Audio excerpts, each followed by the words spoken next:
ये है अर्मेनिया का एक बहुत ही पॉपुलर सनातन संस्कृति पर बनाया गया सॉन्ग।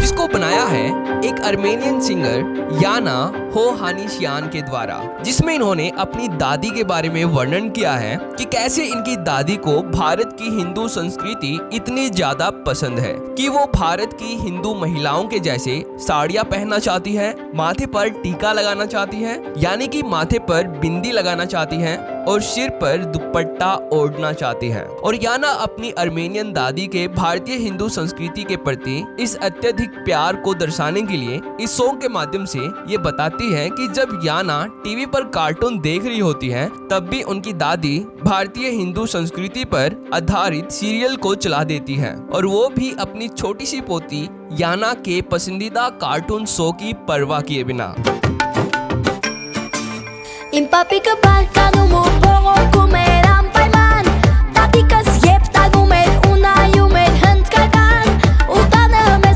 लेकिन दोस्तों याना होहानिशियान ने इस सॉन्ग में ये भी बताया है कि ये कहानी केवल उनकी दादी जी की ही नहीं बल्कि ये कहानी अर्मेनिया के हर एक घर की है, क्योंकि अर्मेनिया के हर एक घर में ज्यादातर सदस्य भारतीय हिंदू संस्कृति पर बेस्ड सीरियल और मूवीज देखना ही पसंद करते हैं। इसलिए याना ने अर्मेनियन लोगों का भारतीय हिंदू संस्कृति के प्रति प्यार को अपने इस सॉन्ग में दिखाया है। और ये बात याना ने अपने इस सॉन्ग में कुछ इस प्रकार से बताई है, जिसको हमने अर्मेनियन से हिंदी में ट्रांसलेट किया है, जो कि कुछ इस प्रकार है कि मेरे दादाजी हमेशा क्रोधित होते हैं और शिकायत करते हैं क्योंकि मेरी दादी बहक जाती है और भारतीय सीरियल देखने लगती हैं, और हमारे घर में एक वास्तविक फिल्म शुरू हो जाती है जिनको मैं मेरी दादी और मेरे दादाजी के नाम से बुलाती हूँ। और जब मैं मेरे ग्रैंड पेरेंट्स की इस बातचीत से तंग आकर अपने पड़ोसियों के घर में कार्टून देखने जाती हूँ तब उनके घर भी टीवी पर भारतीय सीरियल और फिल्म ही चल रही होती है,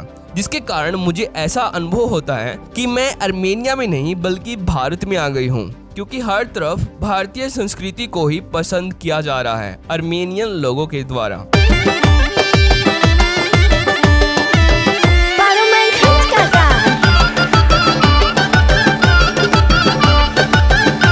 इसलिए याना ने अपने सॉन्ग में भारतीय हिंदू संस्कृति और अर्मेनियन संस्कृति को एक दूसरे के साथ कनेक्ट करने के लिए भारतीय नृत्य और अर्मेनियन नृत्य को एक ही साथ किया है और इसको अपने सॉन्ग के माध्यम से रिप्रेजेंट किया है। और इस सॉन्ग के अंत में ये दिखाया गया है कि जब याना के दादा दादी अर्मेनिया के अपने घर पर टीवी में अपनी पोती याना को भारतीय वस्त्र में डांस करते हुए देखते हैं तो वे हैरान रह जाते हैं और बहुत ही खुश होते हैं कि उनकी पोती याना को भी भारत की संस्कृति अच्छी लगने लगी है और वे भी डांस करने लग जाते हैं, जैसे कि आप इस वीडियो में देखिए।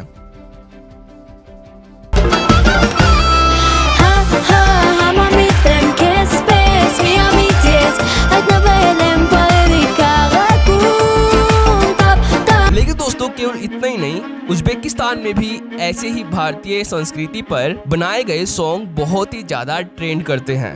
ये है उज्बेकिस्तान के एक बहुत ही फेमस सिंगर जैमडेम सोबिरो का हिंदू संस्कृति पर बेस्ड एक बहुत ही पॉपुलर सॉन्ग, जिस पर एट प्रेजेंट में 160 मिलियन व्यूज हैं, यानी कि 16 करोड़ व्यूज, जो एक बहुत ही बड़ी बात है कि एक मुस्लिम कंट्री उज्बेकिस्तान में सनातन संस्कृति पर बेस्ड सॉन्ग को 16 करोड़ लोगों ने देखा है, जिसके कारण ये सॉन्ग उज्बेकिस्तान के सबसे पॉपुलर सॉन्ग्स में से एक बन गया है। अगर आपको ये सॉन्ग देखना है तो आप YouTube पर जैमडेम सोबिरो जेन्स ऑफिशियल म्यूजिक वीडियो टाइटल को सर्च करके ये सॉन्ग देख सकते हैं, और अर्मेनियन सिंगर याना के इस सॉन्ग को भी आप YouTube पर देख सकते हैं, जिस पर एट प्रेजेंट में 13 मिलियन व्यूज हैं। लेकिन दोस्तों यहाँ पर सबसे इम्पोर्टेंट प्रश्न ये है कि अर्मेनियन हिंदू संस्कृति से इतना अत्यधिक लगाव क्यों रखते हैं? क्या अर्मेनियन लोगों का कोई एंशिएंट हिंदू कनेक्शन है या फिर नहीं? तो आपको ये जानकर हैरानी होगी कि अर्मेनिया के एक महान संत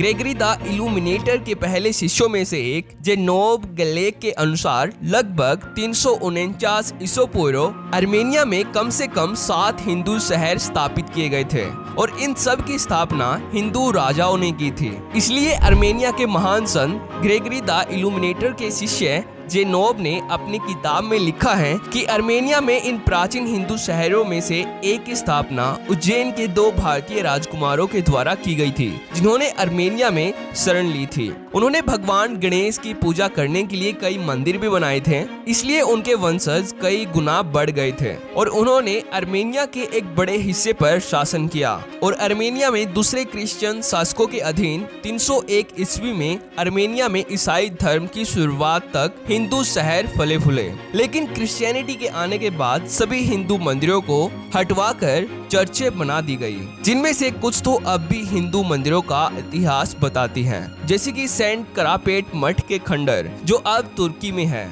जो हिंदू मंदिरों के स्थान पर बनाया गया है। The same goes for Armenia. Where is Armenia? Let's find Armenia. Armenia is a small country right here.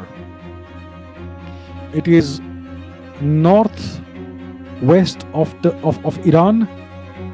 So this is Iran here, and you have Armenia there. It is east of Turkey. It is east of Anatolia, and is essentially in the Caucasus region, which is kind of the dividing line, the imaginary dividing region between Asia and Europe. Now the Armenians are a very ancient people, and there was a significant presence of Hinduism in Armenia. There were many Hindu temples here.